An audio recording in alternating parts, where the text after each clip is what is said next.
Good morning, podcast community. Now we've gone to high performance podcast mastery, and you're on a podcast with Glenda Hicks, who pours into nonprofits, helps nonprofits grow, helps nonprofits really see those blind spots that are out there to help them grow and make a bigger impact. So Glenda, tell our viewers who you are, what you do, and who you serve. Absolutely. Good morning, everyone, and thank you so much for having me on again this week, Pete. It is such a pleasure to be here, sharing information, having a conversation, and supporting nonprofit organizations so that they can make a greater impact in the community.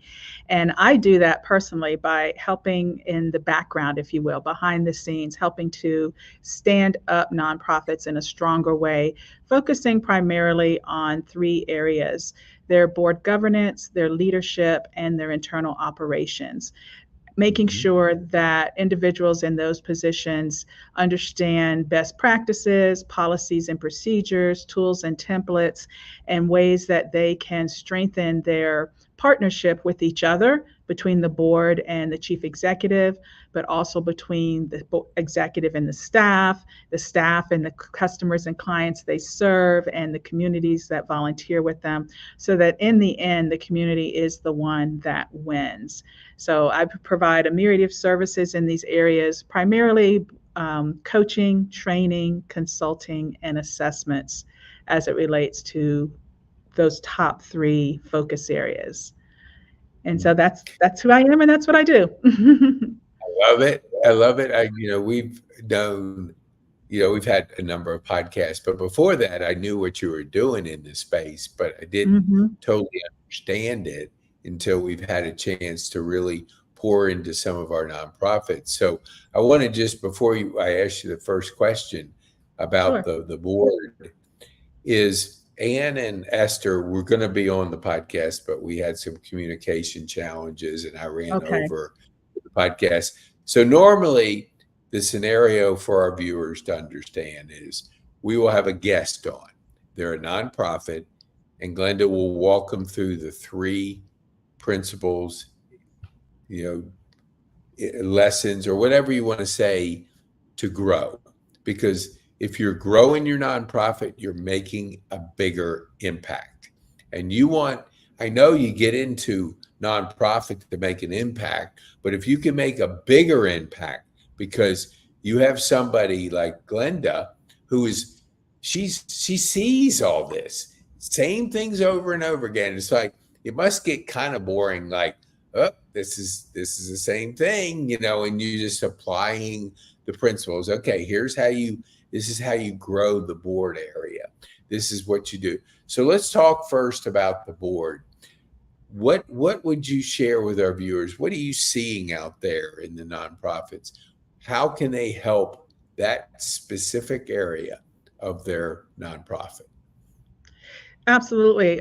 So, with the governance area and the board, it's really about ensuring that they understand how to fulfill their roles and responsibilities. And you mentioned seeing the same thing over and over. And what's really good about that actually is, because I see it so frequently, it's pervasive, which is a fortunate thing, but I know that it's happening in many organizations. So that gives them a sense of relief to know that, hey, we're not the only ones.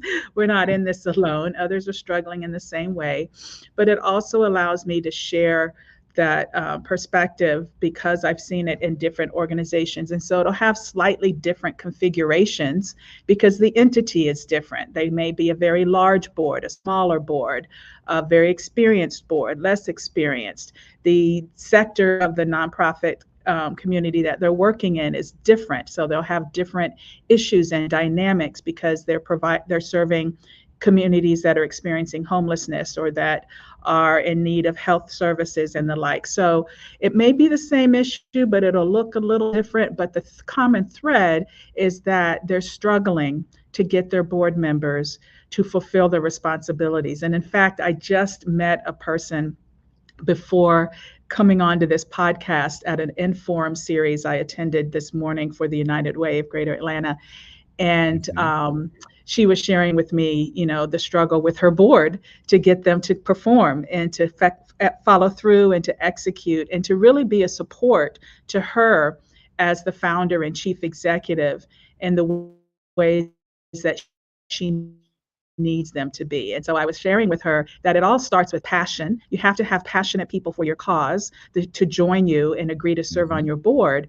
And they need to maintain that passion. But beyond that, there's some things that they need to do and perform to provide that vision, that leadership into the future, to steer the organization into the future with governance. And so there's legal responsibilities, but there's also expected best practice performance duties that they need to fulfill. So helping them to understand that is really important Yeah, and showing them how to do it. I've always like not I don't like that word nonprofit. Like it's kind Mm-hmm. of a negative term. So, it's you're impacting, and just because you don't operate exactly like the for-profit, businesses, you're still a business of generating the biggest impact. You're just Mm-hmm. not filing your taxes under a profit entity. You're filing under a different entity, so you still have responsibilities to make that profit, but that profit's being poured back in to your cause. do you Yes, do yes. you sometimes see that we underestimate the impact by saying the word nonprofit? That's an interesting way to frame that question, underestimating the impact. Yeah, I think it negatively affects the perception of the organization, is how Hmm. I'll maybe reframe what you're saying. Because since you're not for profit, many believe that you shouldn't generate a profit or a surplus, as I've mentioned in a prior podcast, Hmm. because they assume that surplus means you're making money for your personal gain, in their mind, profit. And that's not the case. You're generating additional funds at the end of the day so that you can do additional things that will ensure your sustainability. It doesn't mean that that profit or that excess is going to someone's personal bank account as some kind of distribution like you would receive in a for-profit company with returns on investment and stock dividends and shares and all of those things. It's about taking those excesses, that surplus, and upgrading your technology so that you can provide your services more effectively and more efficiently. It's about expanding services into other communities where your services are greatly needed, or training your staff to be equipped to serve your clients in a more holistic way, a more culturally competent way, as you expand into other diverse communities that maybe you haven't been as proactive to serve in the past. And it is about rewarding your employees for the work they're doing, the sacrifices they're making, and so they too deserve to get a raise. And it would be nice to have a bonus of some kind if that's possible in your not-for-profit organization, and to give them promotions and have a training retreat or something of that sort. So a lot of those things you need to intentionally look at your budget in a way and then compare that to actual, to allow you to grow and expand your financial resources. And it's not just about breaking even and making sure you've spent all the money that your funder awarded you, but looking at how you can generate excess in a way to cover things that funders might not pay for. They're not willing to cover, your time spent fundraising, so you have to procure unrestricted dollars to be able to do that. So it does create some challenges when people hear the term nonprofit and assume that you have to always break even. Hmm. Yeah, it's just it just don't. I think somebody actually mentioned that to me, and I thought that is kind of. It's almost like you accept a lower level of performance because you take that word non and you apply it to a common term of profit, and you're thinking, well, okay, it's not that big of a deal. We're a nonprofit, but we're not thinking high impact. Hmm. The more that they run their, let's just say their nonprofit better, the bigger the return from impacting people in your community, whatever you're doing. So you have to take it not seriously, but seriously. I mean, be Yeah. intentional about it. So this is kind of off with three that we teach on usually. What do you see with nonprofits technology? I mean, it's changing so rapidly. Everybody's trying to keep up with the advancement of technology, AI, just all these tools out there. What are your nonprofits saying? Glenda, I'm struggling with this type of technology. Are you seeing common things in that area?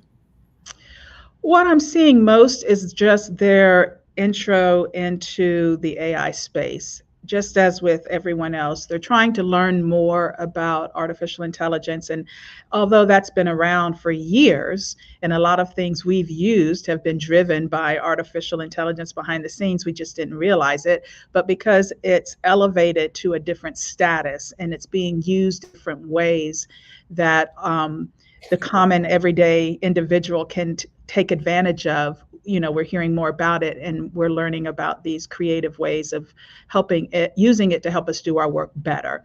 So most of the organizations I'm encountering are really on a journey to understand that particular space better and see how they can incorporate it into their services in a way that makes them more efficient. There was a time when it was about physical hardware and even software upgrades, where organizations were trying to get better, more powerful, and stronger computers, and Mhm. to get laptops so that their staff had devices they could carry with them into the field and Mhm. use them to do intake if they're on an outreach call, for example. And so, technology in that perspective, the view of it has changed a little bit, from those more basic needs to more advanced needs, to what other kinds of technology are available from a hardware perspective and software that could help them do their work better, and not necessarily just trying to get machines, but let's get better machines, let's get faster machines, let's get smarter machines, and innovative machines that help us deliver services in more creative ways. Yeah, that's so good. And I in how there was a gentleman on Chet Beasley, and he's teaching seniors technology, and he has like Mhm. 26 courses that he's walking them through. So people in our building here, we're always trying to catch up to all these new things, and we still like print stuff, as Mhm. much as everybody wants to drive us to an online experience. You Yeah. have to balance that. So you almost have to have that, maybe that magazine that sums up your nonprofit, what happened, so you can see what's going on, because a lot of your donors and a lot of people that touch nonprofit are older. They have more time than when they did when they were working, so they're serving. But don't forget about our seniors when it comes to how they digest information and how they take in that information.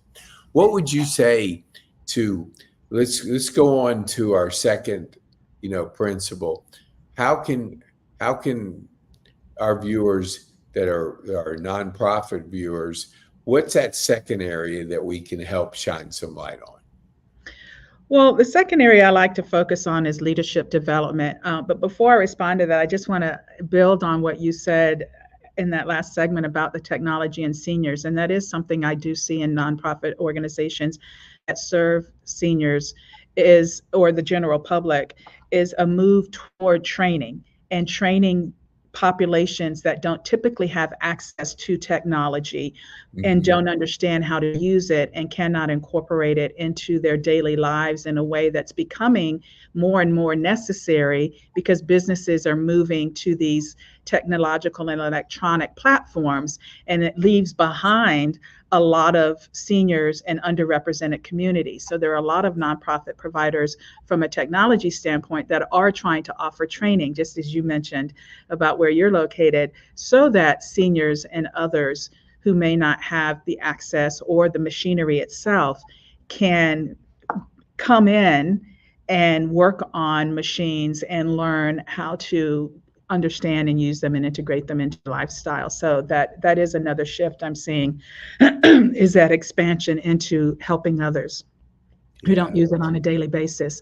But moving to the leadership component, excuse me, so sorry for that. Moving to the leadership component, it's really about creating a culture and an environment where people want to come to work, they feel comfortable in their work environment, and they're equipped with what they need to perform at a level of excellence.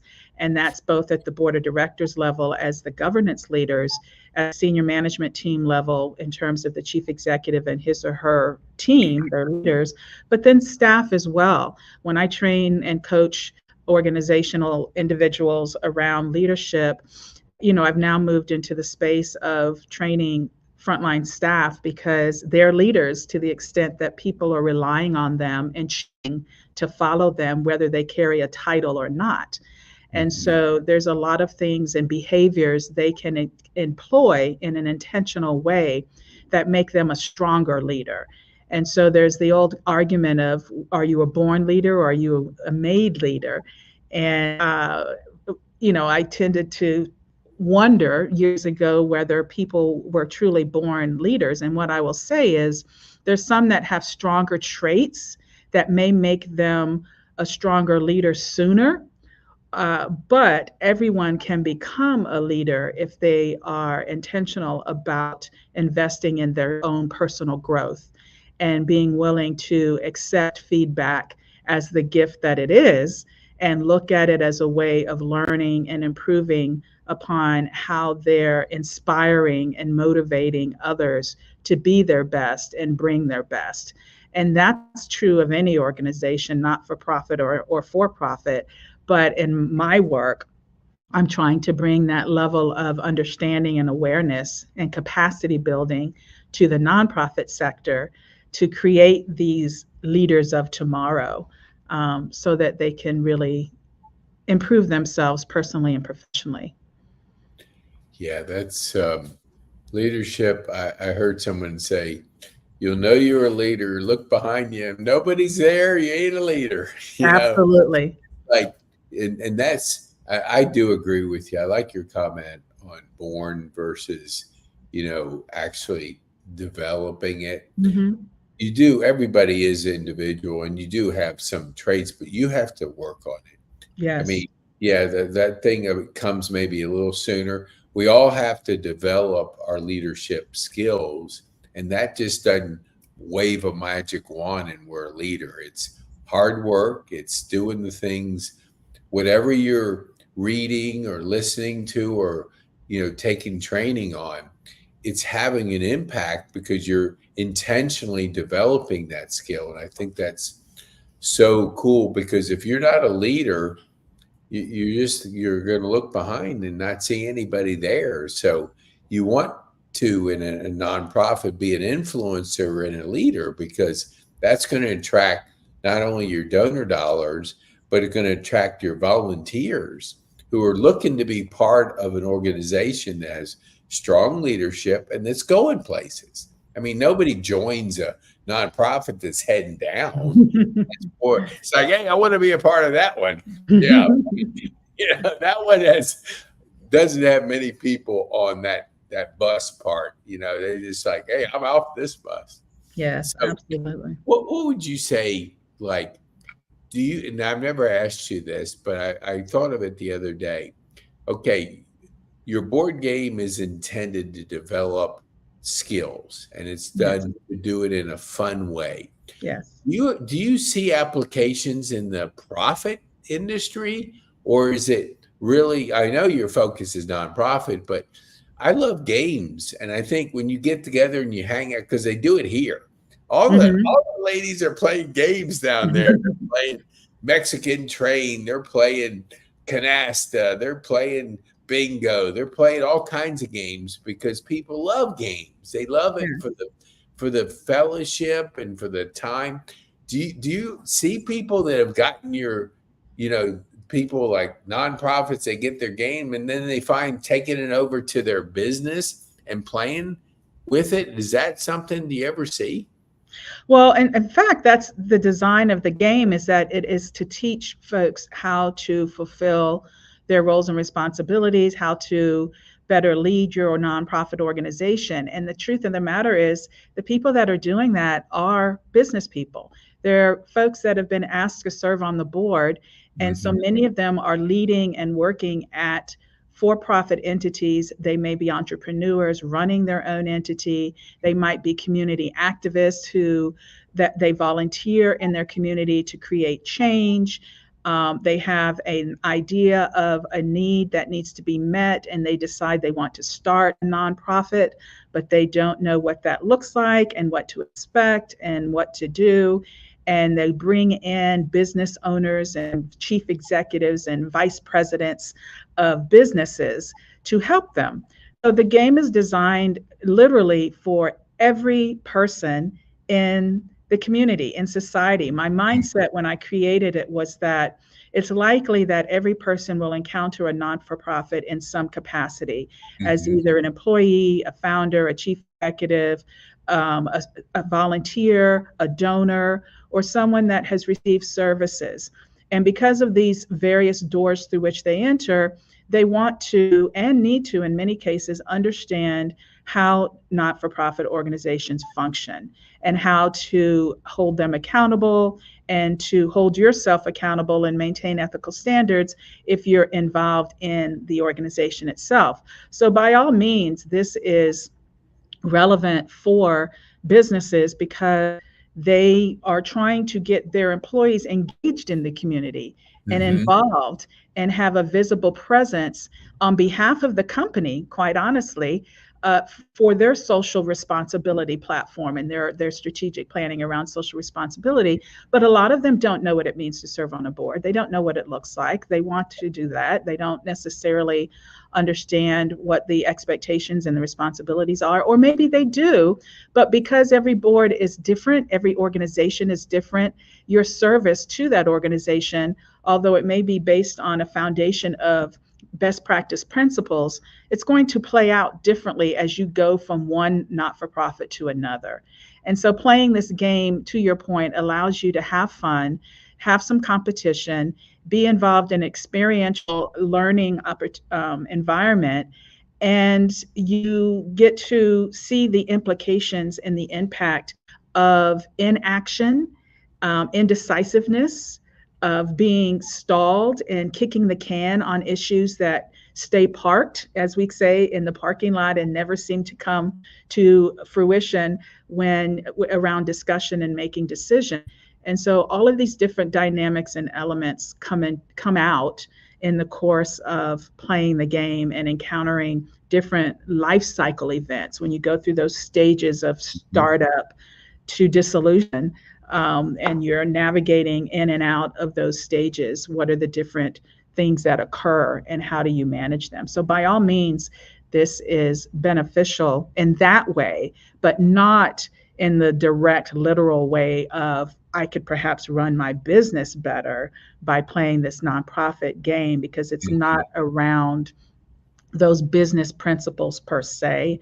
It's Yeah. really more about that nonprofit sector and nonprofit organization and how to lead and govern and understand the interdependency between the departments of the agency and the work of the board and the chief executive who's in the middle of each of those, and the face of the organization, creating that brand and that reputation that then translates into people wanting to align with your agency in different ways, whether it's giving a donation, being a volunteer, serving on your board, or coming to work for you. Yeah, I was with a gentleman and we were talking about, he was saying, have you ever heard of Eric Erickson? And it's like, and I don't remember the exact title, but I went to Chat GPT because I always get summaries of books before I get Mm-hmm. them. So Mm-hmm. mind is more focused on what I'm going to get out of it. And I was amazed at the stages. This is about really the concept of from birth to when we leave this earth. There's stages we go through, and they're psychological stages. And what I remembered, like at 65, we start to shift into the impact stage, and it's like, how am I going to Mm, leave, mhm, my mhm, legacy, and what am I going to do to make an impact? mhm, And it was kind of cool to see that it's just kind of, it's not like guesswork. I mean, you go through these stages and you see the stages and you go, oh yeah, that's the stage I went through. And it's really mhm. neat because at 65 we're thinking, okay, legacy, impact. Do you often see that has happened in your work, that our nonprofit volunteers tend to be in an older stage because they're thinking more about impact and legacy? Wow, I know you ask such great questions. That's really a good observation. What I see a lot of times are the board members tend to be older.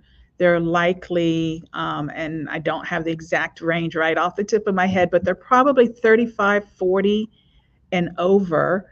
Now someone's going to say that's older, 35. I'm 35, but they tend to be in the 40-ish decades and above, and serving on the boards. And a lot of that is because they've established themselves in their workplace to a point Mhm. where they tend to have a little more time to where they can invest in serving in a volunteer capacity, but also they tend to earn a level of income that allows them to make personal contributions, which is an expectation of serving on a board, is that you show the world that you're so committed, you're the first one to make a donation before you Mhm. go out and start asking others for a donation. Yeah. But and there's also folks that are retiring from their corporate jobs and they're ready to give back and make that impact in a stronger way because they have more time. And so a lot of them will look to volunteer and give their expertise to different organizations. And then others want to go deeper and serve on the board of an organization and give their expertise in that way. So you'll see seniors coming in at that level because now they can make that greater impact without the tug of the day job, and they can really get immersed and engaged and serving on a board, which then brings up the question of how diverse is your board from an age perspective? And do you have Mhm. that diversity of thought, excuse me, that varies based on age? It varies on a lot of factors, but age is one of them. And so I see organizations being intentional around looking at their composition of their organization and intentionally seeking out younger board members so they get that perspective, and seeking out more middle aged, and then the extreme side, the much older individuals. So you're trying to get that spectrum. And it's Mhm. all about, of course, the organization making an impact. But to Yeah. your question, the individuals from an age perspective want to make an impact, especially the younger folks. They have a different outlook on our world now, and a Yes. different outlook and a sense of urgency and fairness and equity that they're really attaching themselves to, and saying, we're not going to, do the same things. We're going to protect our environment at the same time that we're generating income. And so they're bringing that perspective of, let's look at some things on the front end and see how they impact, different communities, different age groups, different abilities, and the environment. And let's be intentional about how we deliver that service while we are creating the service or the product. And those minds are who nonprofit organizations are looking to bring into their fold. So when I hear people say, I'm trying to find good board members, they're really struggling to make a connection with all these diverse types. And so it is about the impact, as you say, that people want to make. And there was a time when I would have said that it's as you get older, those are the only ones that are focused on that. I don't think that's so much the case anymore. I think it's all Yeah, across the age spectrum. But I yeah, will say it's likely the older folks that have the time because yeah, they've reached that level of success and yeah. accomplishment to where they're really focused on giving back and getting connected and involved. Yeah, that's a good point because I heard something. I don't know the age group, but there's a younger age group that is more socially connected to Mhm, causes, and mhm. they're not the work 50 years for a company, get the pension. They're into making an impact, and they want to do it earlier because they saw what their parents or grandparents did, and they went, 50 years, one company, no thanks. I don't want that. So that is kind of cool. Now, I'm going to put your information. I want to ask our viewers. I'm going to do a commercial break because uh, it's kind of cool that I understand the nonprofit mindset because I've been doing this for 17 months under a nonprofit. But we're shifting because if you want to feed your family, you better be thinking profit. So here I want to give it. Yeah, that was a little joke. I'm just trying to tell our viewers, okay, here what I want you to keep an eye on. Not an eye on, but be aware of. Next Wednesday, adult children and senior parents, we want you to laugh together. We want you to call up your mom and dad and say, hey, we're going to go to this comedy event by the mall at Grace Church. And here are Ken Kington, Melissa Sarthy, and Larry Hauser. Larry Hauser is one of us. He's a senior. Larry's actually, well, I better not say that, but he's recovering from a day of recovering. So, but Melissa is a rising star in the ranks of comedy. She's a mom and she just has taken a love 5 years ago to comedy. So she's organizing it. We're going to quarterly bring our seniors together with their kids because kids are busy, they're building their career, but the parents are changing. Their needs are changing. They got to know who can help them. And I love Google. I did it for a bunch of years. You want to find somebody trusted that can take care of your mom and dad. And our vendors will be there. We're introducing a lot of our vendors that you can be aware. And we have a resource book that will have available. And this is people's stories. These are vendors that can help your mom and dad. So we're going to introduce that night. We'll be streaming it. And we have our 30 podcasts, of which Glenda is one of them. So Mhm. we're going to shine on our nonprofits. We're going to give them all the support, the insights, and the tips to really make a bigger impact in their communities and the areas they serve. So you just I'll come back to it in just a second. Let me see if I have this on here. Okay, yes. So if you want to get tickets for the event, go to podcasterpetecane.com.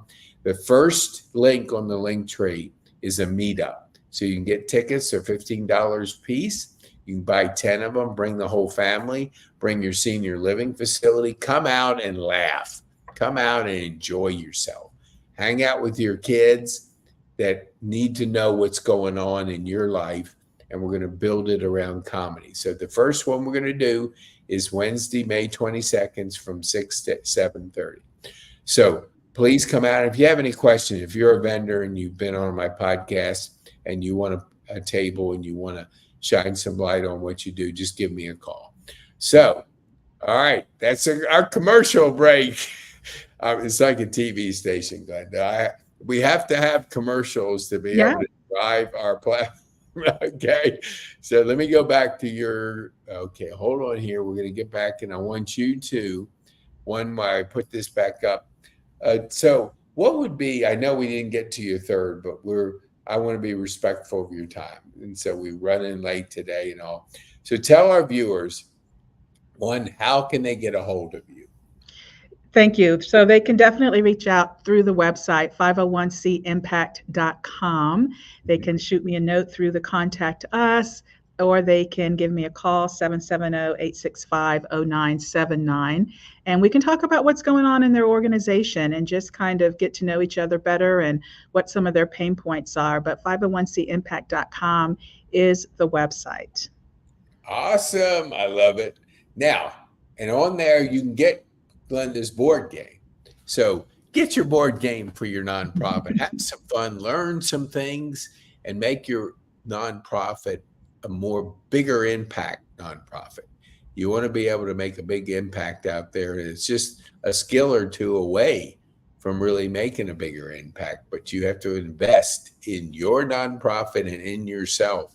And you can do it with a fun learning experience. So what would you say to the one thing, we didn't get to the third one, what would be the one thing you want our viewers to take home from our time on the podcast? I would say just seek the support and the advice from others that can help you to get where you need to go, and make sure that those who are already on board have the proper understanding. What's expected of them, be very clear, be very intentional. Don't hide anything. Share with them where you are, where you're going, what your vision is, how you would like them to make a contribution of time, of finances, of intellect, of resources, and always have that open line of communication and confront the challenges and the issues openly, and not just ignore when someone's not fulfilling their duties. It's an opportunity to have a conversation, to learn what can be done differently, and then to perhaps, give them that opportunity to step back, and you bring on someone else who's in a position to give their time, talent, and treasure, and just keep seeking out advice and support from the consultants and trainers and advisors who are out there to help the not-for-profit sector, of which I am one of them. Awesome. Thank you, Glenda. We really appreciate you pouring into our nonprofits. And so if you're a nonprofit out there, this is if you're a for-profit, this isn't for you. You can turn it off and go home or go to another thing. But if you're a nonprofit, share this with people that can benefit. We didn't have our guest on today because PodcastPete messed up, but share it. We'll have you on as a guest, and Glenda can get to know your situation and kind of give you some insights that'll help you to be a more impactful nonprofit out there and make a bigger splash or a bigger impact in the area that you're serving in your particular area. So thank you, Glenda. We appreciate you. Appreciate you as well. Yes. Have an awesome day and enjoy yourself. And please share this with your friends. Take care. Thank